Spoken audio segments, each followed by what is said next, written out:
তো সেই রকমই জন্মদিনটাও যেহেতু শুভ দিন, তো জন্মদিনটাও কিন্তু ওর এই বছর পালন করা হয়নি। আমি দেখে এসেছি ওর প্রত্যেক বছরই জন্মদিন বাড়িতে পালন করা হয় এবং আমরাও সবাই ওর জন্মদিন সেলিব্রেশন করি। ওর বন্ধু বান্ধব, বাড়ির লোক এবং আমরা সবাই মিলে ওর বার্থডে সেলিব্রেশন করি। এটা ছিল ওর 23 বছরের বার্থডে, তারপর এটা ছিল ওর 24 বছরের বার্থডে।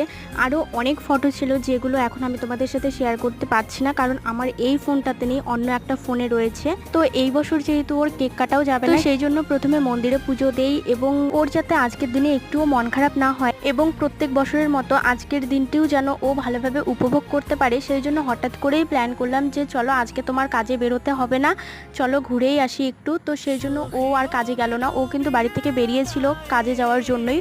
তো ও আর কাজে গেল না, হঠাৎ করেই আমরা চলে আসলাম একটু ঘুরতে।